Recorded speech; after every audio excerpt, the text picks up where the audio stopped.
Why, yes indeed. Just think, one of your investments is going to be touching down to take pictures on another planet.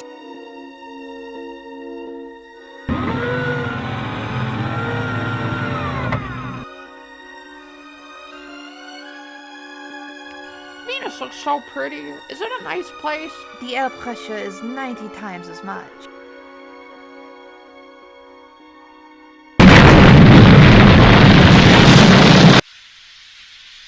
Ah, what a splendid rocket launch, Dr. Liz. Danke, Inkblot. All mechanical engineers report to the hangar area. Hey, Red 3 here. Well, I've had some downtime here on the old Star Cruiser. Not too many repair requests this week, so I've been getting back into some of my hobbies.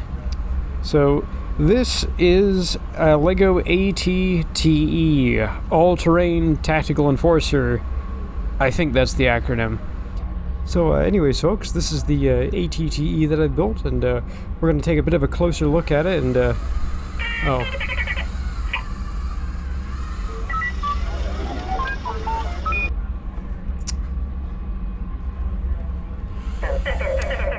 Hi, R5.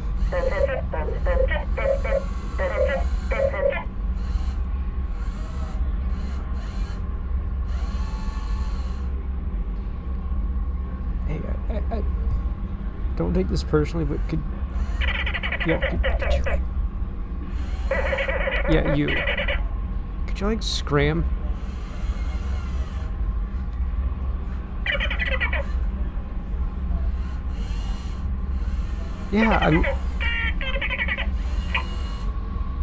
I'm making a little video. Get out of here. Well, yeah, but look, I'll get to it later. Just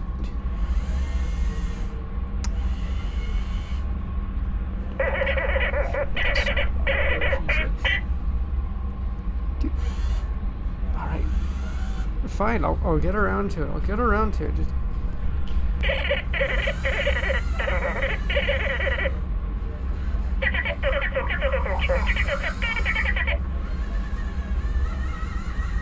Thing with 6 legs that walks around in the desert, and I think has maybe a total of 2 minutes of screen time in the movies. None of the main characters ever interact with them really. Well, except for the one that almost takes at Obi-Wan during Order 66. Good marksmanship on that guy, by the way. Anyways, so ATTE. Then the Clone Wars TV show came out. The second Clone Wars show, and yeah, a lot of ATTE goodness. They were pretty cool in the show. One of the official Lego ATTE, the 2008 version ATTE, which was out of print by the time I got my hands on it, and I was very proud of it. But I had to dismantle it for a move, and then 10 years, probably longer than that, passed. And I kind of forgot about it. It was still parted out, and I'd used some of the parts for various other things. And then on this random Saturday night, I just got inspiration. Spirits above, give me a sign. And this came out of it. One thing that prompted me to build this was Lego Star Wars Summer Wave. The prices on them were... And that's when I remembered that, oh yeah, I have all the pieces of a dismantled 2008 ATTE lying around somewhere. And so I built this, which has a party trick.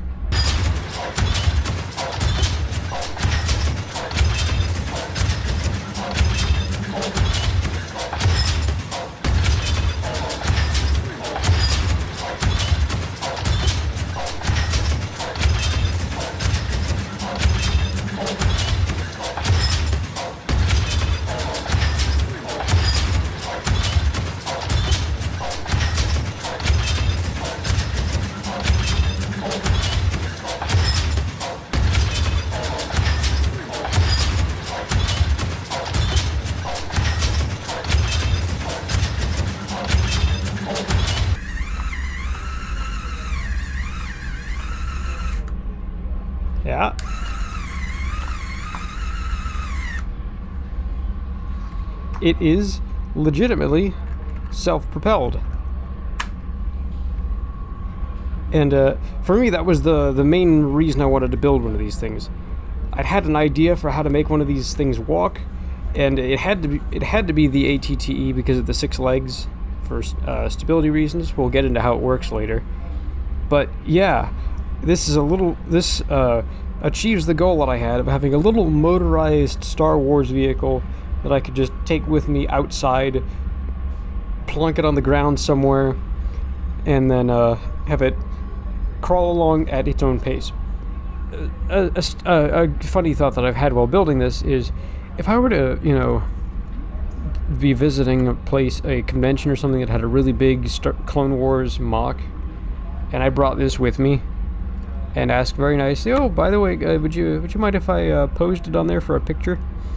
It's not a bad looking ATTE, but it's not the greatest ATTE ever. They'd probably be like, "Yeah, sure, go ahead, go for it." And then I would set it down, and then have it walk a little bit. Yeah, I feel like that would get a smile.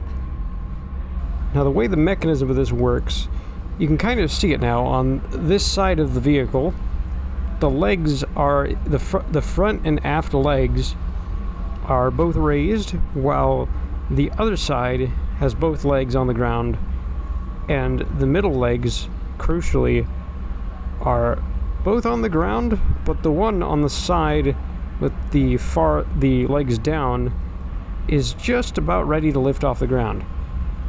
So as this thing takes a step, these the end legs on this side, which are linked via a connecting rod, take one step forward, and while it's doing that, this middle foot is supporting the weight. So there's always 3 points of contact on the ground.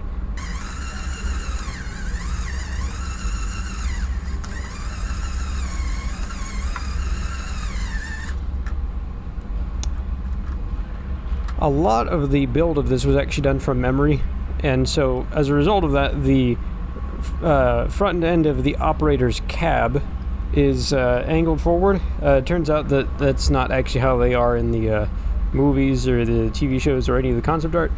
I don't know where this came from out of my imagination. A lot of excavators in real life are built like this. Speaking of the operator's cab, let's look at some of the details on this. The operator's cab, we lower this, lower that, and we can kind of get in there. So here's the front of the operator's cab. It's pretty narrow in there, but I did manage to get some control levers. It is a bit of a squeeze to get a figure in there. One thing that may be very apparent, I know that a lot of folks that do their Clone Wars MOCs are very particular about clone troopers. I'm the same way with astromech droids and rebel pilots, so I get it. So I don't even know what designation these are. All I know is that they're green. They're dudes with green stripes, and they're one of them's been stuck in there. As I say, I'm much more familiar with astromech droids than anything. That's an R4, that's R2X2, this is R5D8, and that one is R5B2. What do you want now? Can't you just come up with some other way of entertaining yourself? Yeah, well, I mean, everything's already been done for the day. I mean,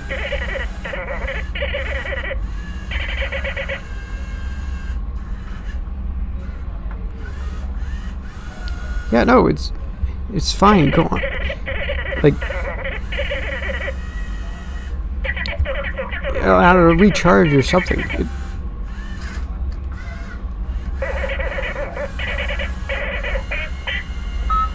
Oh god. You can be in your own video later. Just come on.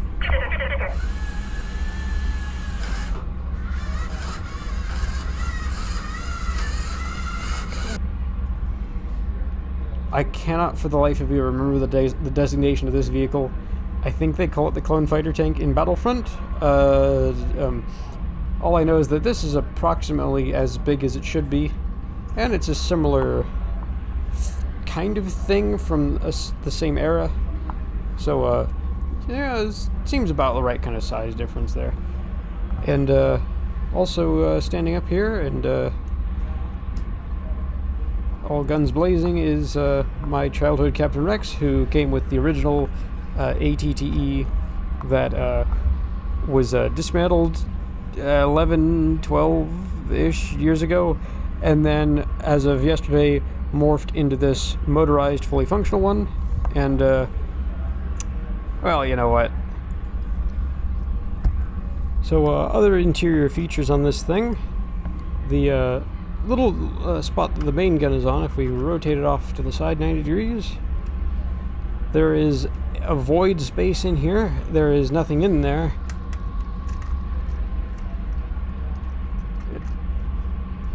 Okay.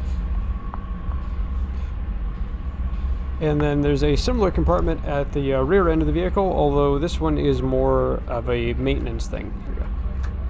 Forgot to put a handle on it. This opens up, and there's also nothing in here. But again, it is possible to... Yeah. Neat. Doesn't fully close, but I mean, we've got an open weapons platform on this armored vehicle, so I don't think these folks mind a little bit of rain. The two rearmost panels, they both have studded surfaces underneath, but also are there so that I can access the electric motor in the gearbox when things go wrong. One of the other features I'm real pleased with this machine is that I, again, just using random parts I had lying around, the entire thing is, for the most part, light gray. So this was done so that I can take the Republic insignias off, and then, well, let's say I want to run it as an Imperial Walker. And there we go, presto changeo, it's an Imperial Walker now. Just gotta stick some different emblems on there. Or the personal favorite, which is the Rebel Alliance capturing one of these things and having a particularly handsome equine-looking character be its caretaker. Well, anyways, folks, this was a bit of a different kind of model showcase than I usually do, but it was a lot of fun, and I, well,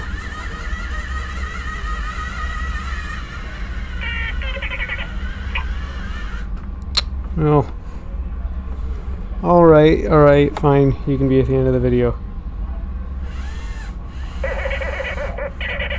Ow.